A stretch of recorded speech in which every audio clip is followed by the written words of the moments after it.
The most important part of the accordion, the part that usually gets ignored, the heart of the accordion, and yes, I'm speaking about the bellows of the accordion.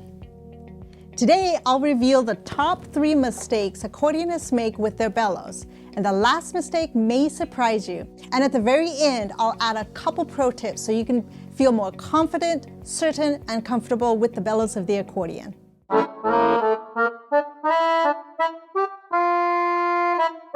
Let's cover the first mistake that has to do with proper bellow movement. This mistake has 3 parts to it, as there are 3 precise moments where we need correct bellow movement. In order to do any of this, you must first know how to properly open and close the bellows while playing. You want to open your bellows like a fan and close them the same way. You do this by keeping the arm pressure towards the lower part of the bellows. Now, let's talk about the 3 precise moments where we need correct bellow movement. Prior to the sound of the note, during the note, and after the note has been released. Plus, there's one other one I'll mention in a moment. Let's start with the first one. Prior to a note being played, you must first pull the bellows, then press the key or button.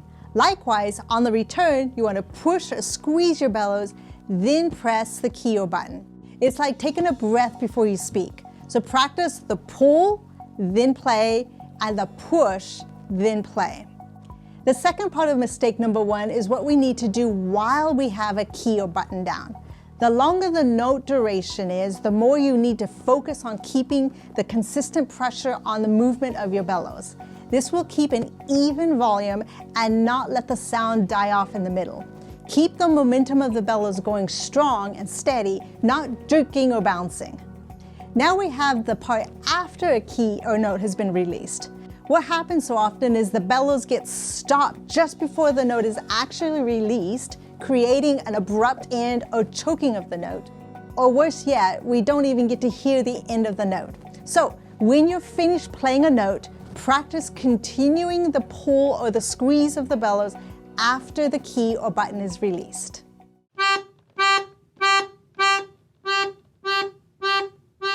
So far we know what to do before, during, and after a key or button is played. But there's one other time that also gets overlooked: the bellow movements during a rest. During a rest, there is no audible sound, so it's very common, and understandably so, that accordions stop the movement of the bellows during rest. Keep the same movement you had prior to the rest, otherwise the note that follows the rest will be weak or have an abrupt start. The second mistake that you want to avoid has to do with the bellow changes. It's easy to forget about the bellows, especially when you're starting to learn the accordion. You have the right hand to think about, you have all those tiny buttons to deal with, and then you've got to remember to move those bellows. And now I'm telling you that you must move the bellows in an organized fashion, meaning we don't move the bellows in and out at random.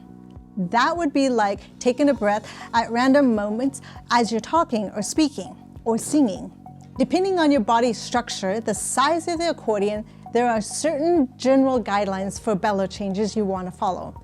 Music is broken down into measures or bars, and it's common to change your bellow directions either every 4 measures, or if you have a smaller accordion or a smaller body structure, it could be every 2 measures.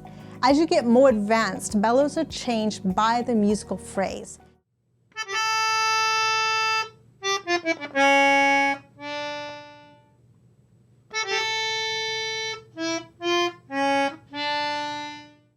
Think of this like a musical sentence.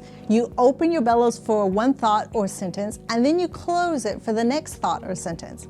If you need more help with this, let us know. We can set you up with a private lesson via Zoom.